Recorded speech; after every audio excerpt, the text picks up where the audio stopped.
Millet Marvels, changing the way world eats by Tenali Double Horse.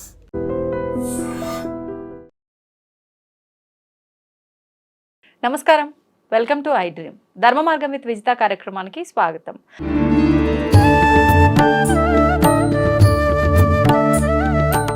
ప్రస్తుతం మనతో పాటు ఉన్నారు ప్రముఖ జ్యోతిష పండితులు ప్రొఫెసర్ సత్యనారాయణమూర్తి గారు. ఇప్పుడు గురుగారితో మాట్లాడి మరిన్ని విషయాలు తెలుసుకుందాం.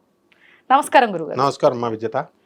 గురుగారు, సాధారణంగా ఆలయంలోకి వెళ్ళేటప్పుడు కొన్ని నియమాలు మన పెద్దవాళ్ళ ద్వారా తెలుసుకొని పాటిస్తాము, కొన్ని తెలియకపోయినా వాళ్ళు ఆచరిస్తుంటే చూసి ఆచరిస్తూ ఉంటాం.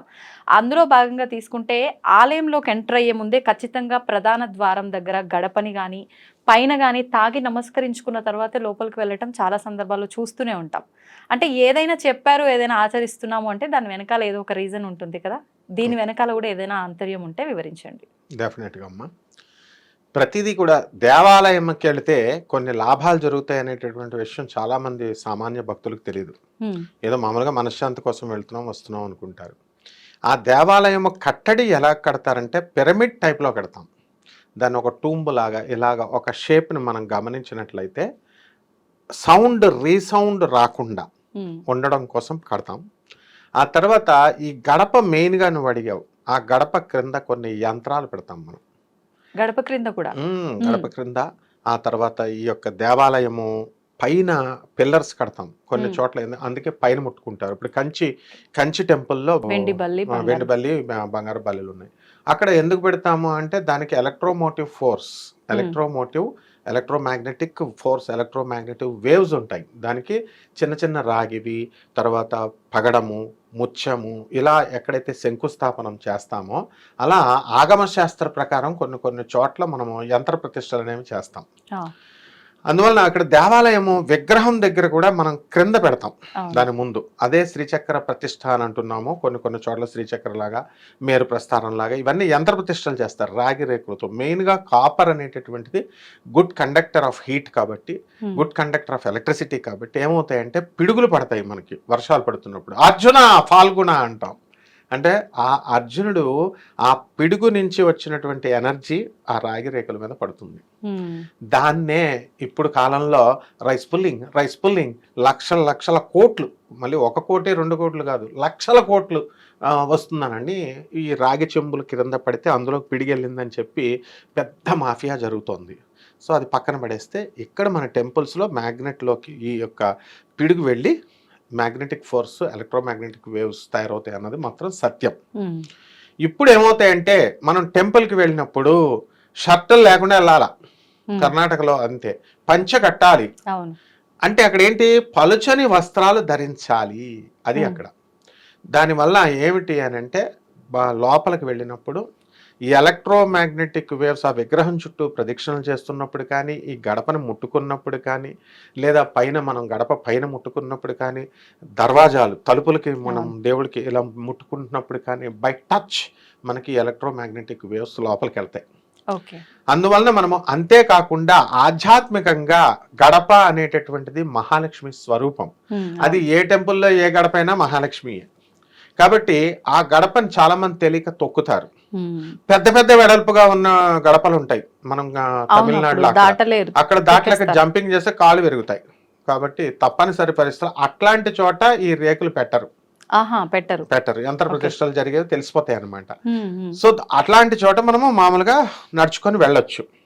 సో ఈ విధంగా మనకి పైన కూడా ఎందువలన మనము గుడిలోకి వెళ్ళినప్పుడు ఈ యొక్క విగ్రహం క్రింద పెట్టినటువంటి ఈ రేకుల వల్ల నుంచి వచ్చినటువంటిది ఆ విగ్రహానికి వెళ్తుంది, ఇండ్యూస్ అవుతుంది. అక్కడి నుంచి మనం షర్ట్లు లేకుండా ఎందుకు వెళ్తామంటే, ప్రదక్షిణాలు ఎందుకు చేస్తామంటే దేవుడి విగ్రహం చుట్టూ ఆ ఎలక్ట్రోమాగ్నెటిక్ వేవ్స్ మన బాడీకి బట్టలు ఉంటే హిండ్రెన్స్గా అడ్డుగా ఉంటుంది కాబట్టి లోపలికి వెళ్ళిపోతాయి అనమాట. ఆ రీజన్తో మనము కొన్ని ఆచారాలు పెట్టుకున్నాం. మనం పైన మగవాళ్ళు షర్ట్లు లేకుండా ఉండడము, తర్వాత రెండవది ఈ గడపకి ఇలా పెట్టుకోవడము, మూడవది సున్నితమైనటువంటి పువ్వుల్ని మనకి ముట్టుకున్నప్పుడు ఆ పువ్వుల నుంచి ఇండ్యూస్ అయిపోతాయి మనకి ఎలక్ట్రోమాగ్నెటిక్ వేవ్స్. అలాగే హారతి ఇస్తాం. మనకు బాడీలో పంచేంద్రియాలు ఉన్నాయి కదా, సెన్స్ ఆఫ్ సైట్ ఓన్లీ చూడడం వల్లే ఆ గడపను చూడడం వల్ల, ఆ విగ్రహాన్ని చూడడం వల్లే మనం ఎనర్జీని లాక్కుంటాం. అందువల్లనే చూడండి నెగిటివ్ అయితే నరదృష్టి ఇది అని అంటాం. పాజిటివ్ అయితే మామూలు తీసుకుంటాం. ఆ తర్వాత బై సెన్స్ ఆఫ్ టచ్ హారతనిచ్చుకొని ఇలా ముట్టుకోవడం వల్ల, పుష్పాలను ఇలా ముట్టుకోవడం వల్ల, చెప్పులు లేకుండా ఎందుకు వెళ్తామమ్మా? బై సెన్స్ ఆఫ్ టచ్ ఆలయం అంతా కూడా స్ప్రెడ్ అవుతాయి ఆ ఎలక్ట్రిక్ మ్యాగ్నెటిక్ వేవ్స్ అంతా కూడా. ఏది స్వయంభూ టెంపుల్స్, పెట్టుడు గుళ్ళు కాదు, ఇప్పుడు పెట్టేటటువంటి గుళ్ళు కాదు, అది ఒకటి తెలుసుకోవాలి. ఆ టెంపుల్స్ లో వెళ్తున్నప్పుడు మనము ఆ నడవడం వల్ల లోపల మనకి ఆ సెన్స్ ఆర్గన్స్ అన్ని కూడా యాక్టివేట్ అవుతాయి, జాగృతమై లోపలికి వస్తాయి అన్నమాట. ఈ విధంగా మనము ఆ యొక్క పెర్ఫ్యూమ్స్ అక్కడ చూడండి, గహనగాపురం దత్తాత్రేయ స్వామి గుడికి మనం వెళ్తే అష్టగంధం అసలు ఎక్కడ దొరకదు అనమాట. అది అష్టగంధం అనేది కాశీలో దొరుకుతాయి. మార్వాడీల ఇళ్లలో నేను చిన్నప్పుడు చూసేవాడిని, అబ్బా ఎంత మంచి స్మెల్ వస్తుంది అగరబత్తి. ఇప్పుడు ఇస్కాన్లో దొరుకుతున్నాయి. నా చిన్నప్పుడు ఇస్కాన్లో దొరుకుతున్నాయి, ఇప్పుడు ఎక్కడ పడితే అక్కడ దొరుకుతున్నాయి. సో ఇక్కడ మనము చూసినప్పుడు ఏంటంటే ఈ టెంపుల్స్ అన్నిటిలో కూడా అష్టగంధము అంటే ఆ సెన్స్ ఆఫ్ స్మెల్కు ఉన్నటువంటి సెన్సరీ ఆర్గన్స్ యాక్టివేట్ అవుతాయి. ఈ విధంగా ఈ ఉండడం వల్లే మనం గడపకి దండాలు ఈ ముట్టుకుంటూ మనం పెట్టడం, పైన ముట్టుకోవడం.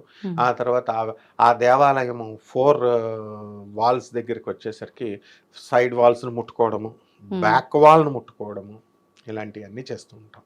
ఇప్పుడు మీరు ఇందాక అన్నారు స్వయంభూ ఆలయాల్లో మాత్రమే అని. ఈ మధ్య కాలంలో నేను ఒక విషయం విన్నా స్వయంభూ ఆలయాల గురించి.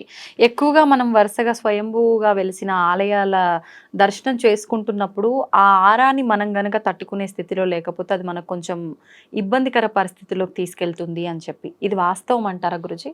అవాస్తవం. బాడీకి అప్పటికప్పుడు ఇమీడియట్ రెస్పాండ్ అయ్యేటటువంటి స్టిములాయ్ ఈ బాడీలో ఉంటుంది. అంటే దుర్గంధం ఎక్కువ వచ్చినప్పుడు మనం ఏం చేస్తాం, ముఖం చిట్లిస్తాం, ముఖం ఇలా మూసుకుంటాం. సుగంధం వచ్చినప్పుడు అని ముందుకు వెళ్తాం. సో ఆ విధంగా మంచి నేతి గారెల వాసన వస్తున్నప్పుడు చప్పరిస్తాం. అలాగే ఈ యొక్క సెన్సరీ ఆర్గన్స్ బాడీలో ఉన్నటువంటిది స్టిమ్యులై అని ఒకటి ఉంటుంది, అది ఆటోమేటిక్గా మనకు తెలియకుండా రెస్పాండ్ అవుతుంది. కాబట్టి ఆ స్వయంభూ టెంపుల్స్ అంటే ఏంటి, ఇప్పుడు స్వయంభూ టెంపుల్స్ కూడా డూప్లికేట్ స్వయంభూ టెంపుల్స్ వచ్చేసినాయి. ఎలాగా మాది స్వయంభూ అంటున్నారు. ఏమిటిరా మీది అందరిది స్వయంభూ? ఏమిటి ఎవరిష్టం వచ్చినట్టు వాళ్ళు చెప్తే. 12 జ్యోతిర్లింగాలు మాత్రమే స్వయంభూ, తిరుమల వెంకటేశ్వర స్వామి మాత్రమే స్వయంభూ, 18 శక్తిపీఠాలు మాత్రమే స్వయంభూ, దత్తాత్రేయుడు గానగాపురం మాత్రమే స్వయంభూ. ఇంకా మిగతావన్నీ కూడా అంటే స్థల పురాణాలు ప్రతి ఉంటాయి. ఎక్కడికక్కడ కోరుకొండ, మాకు రాజమండ్రిలో కోరుకొండ నరసింహస్వామి అని అంటాం, స్థల పురాణాలు ఉంటాయి. బట్ కలియుగ భవిష్యత్తు పురాణాల్లో, భాగవతాల్లో, ఇప్పుడు మనకు ద్వారకా మధుర శ్రీకృష్ణుడు ఉన్నాడు, మరి ద్వారకాధీష్ కృష్ణుడు ఉన్నాడు, మా రాధమ్మ తల్లి బరసానాలో మరి పుట్టి పెరిగింది, అందువలన బృందావనం, ఇవి స్వయంభూలు అంటారు. ఇలాగా ఎవ్వరు కూడా చెప్పినా కూడా, ఇప్పుడు కృష్ణుడిని నువ్వు పూజ చేయి, రాధమ్మను నువ్వు జపం చేయి అని ఎవరైనా చెప్తున్నారా? మనకే వచ్చేస్తుంది, రామ కృష్ణ రాధ అని వచ్చేస్తుంది, బాలాజీ అంటాం. అలా దానికి అది స్పాంటానియస్గా బాడీలో వచ్చేదాన్నే స్వయంభూ అనాల, ఒకళ్ళు డిక్లేర్ చేసేది కాదు. భాగవతాలు, కలియుగ భవిష్యత్తు పురాణాలు, గర్గ సంహితలు, రామాయణాలు ఇవన్నీ డిఫైన్ చేసినాయి ఏ స్వయంభూ అని. స్థల పురాణాలతో ఇంప్లిమెంట్ అయినటువంటివన్నీ కూడా దే ఆర్ నాట్ స్వయంభూస్. ఫర్ ఎగ్జాంపుల్, ఇప్పుడు ఎందువలన అలాగా చిన్న స్వయంభూస్ వచ్చినాయి అంటే, ఇప్పుడు రామేశ్వర స్వామి ఉన్నాడు, రామలింగేశ్వర స్వామి రామేశ్వరంలో శ్రీరామచంద్రుడు ప్రతిష్ఠ చేశాడు అంటారు. కేసరగుట్ల ఎక్కడ అంటారు, ఆంజనేయ స్వామిని విగ్రహం తీసుకురమ్మంటే శివలింగాన్ని లేట్ అయింది, అందుకని తోకతో తన్నేసాడు, ఇవి బయటపడిపోయినాయి ప్రతిష్ఠ అని. ఇలా ఇదే స్టోరీ మనకి ఎక్కడ పడితే అక్కడ దొరుకుతాయి. కాబట్టి ఇలా స్థల పురాణాలు అనేవి వచ్చినాయి. కాబట్టి అందువల్లనే స్వయంభూ టెంపుల్స్ అనేటటువంటివి చాలా జాగ్రత్తగా జగద్గురు ఆదిశంకరాచార్యులు గుర్తించి, ఈ ఎలక్ట్రోమాగ్నెటిక్ ఫోర్స్ ఎక్కువగా ఉన్నటువంటి ప్లేసెస్ ఇవి, ఇక్కడ మీరు మాత్రం చేస్తే తప్పకుండా మీకు మల్టిప్లై అవుతుంది శక్తి, మీలో ఉన్నటువంటి స్వప్నావస్థలో ఉన్నటువంటి ఆ శక్తి జాగృతం అవుతుంది అని ఆయన డిస్టింగ్విష్ చేశారు, డిస్క్రిమినేట్ చేశారు. సో అటువంటి టెంపుల్స్కి వెళితే అలాంటి దుష్ట శక్తులు అలాంటివి ఉంటే అవి తొలగిపోతాయి గానగాపురం వెళ్తే.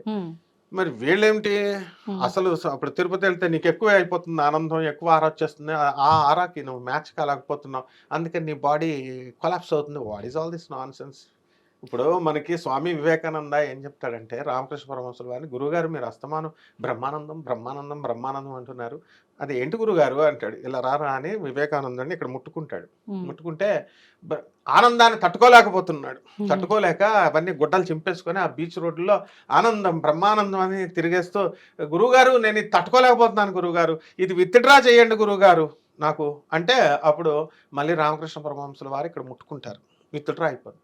ఆ విధంగా ఏదో నీ దయవల్లమ్మా, యూట్యూబ్ల దయవల్ల, ముఖ్యంగా మా విజేత దయవల్ల ఎక్కువ మంది నువ్వు ఈ మధ్యకాలంలో నేను అబ్జర్వ్ చేశాను ఎప్పటి నుంచో, మంచిగా ప్రముఖులందరి చేత నువ్వు ఇంటర్వ్యూలు చేపిస్తున్నావు, మంచిగా జ్ఞానబోధ చేస్తున్నావు. అవన్నీ తట్టుకోలేక ఎక్కువైపోయిందమ్మా మాకు జ్ఞానం, ప్రజలందరికీ ఎక్కువైపోయింది, మాకు ఎక్కువైపోయింది, తట్టుకోలేకపోతున్నాం. అలా చక్కగా ఇది ఈ నాలెడ్జ్, ఈ ఎక్స్ప్లోరింగ్ నాలెడ్జ్ అనేది నువ్వు లేకపోతే ప్రతిదీ ఎక్కడెక్కడో ఎత్తుక్కొని చూడాలి, అంటే ఒకే స్పూన్లో పెట్టావు. అలాగే ఈ యొక్క పురాణాలు, ఉపనిషత్తులు, వేదాలు ఇవన్నీ కూడా మనకి ఎక్స్ప్లోర్ చేసి మనకి ఈ స్వయంభూ టెంపుల్స్ ఇవి, ఈ గడపని ఇలా ముట్టుకోవాలి, ఈ పైన ఇలా ముట్టుకోవాలి అని అన్నీ మనకి కంక్లూడ్ చేసి పెట్టినాయి. ఈ కొత్తగా వచ్చినటువంటి ఈ ఆర్ఐ ఎక్కువైపోద్ది నాయన అలాంటివన్నీ ఏం లేవమ్మా, అందులో ఎక్కడ చెప్పబడలేదు. కాబట్టి వీళ్ళు మామూలు పెట్టుడు గుళ్ళకి వెళ్ళకండ్రా అని చెప్పడం మానేసి స్వయంభూ టెంపుల్స్కి వెళ్ళొద్దు అంటే ఇంకేం చెప్తామమ్మా. అందువలన అప్పుడు అది అన్ని టెంపుల్స్కి, ఇక్కడ నేను ఒకటి కామన్గా చెప్పగలను. ఇప్పుడు తిరుపతి వెళ్తే ఎక్కువ వచ్చేసి, అష్టాదశ శక్తి పీఠాలకు వెళ్తే తక్కువ వచ్చేసి, ఇంకో టెంపుల్కి వెళ్తే ఇంకా తక్కువ వచ్చి అలా ఉండవు. ఏ స్వయంభూ టెంపుల్కి వెళ్ళినా ఒకటే శక్తి వస్తుంది. అదనమాట. ధన్యవాదాలు గురూజీ. ధన్యవాదాలు. తవ్వండి, తవ్వుతూనే శివలింగం సరే దాన్ని అట్లా కప్పేసేయండి, చూపించదండి. కృష్ణ ఇస్ దేర్, మూర్తి పూజ కాదు, సాక్షాత్ బ్రజేంద్ర నందన భగవాన్ ఉన్నారు మూర్తిలో. ఏమీ ఆశించకుండా ఆరాధించే వాళ్ళు కూడా ఉన్నారా ప్రభుజీ? నిజమైన భక్తి అంటే మనకు తెలియదు కాబట్టి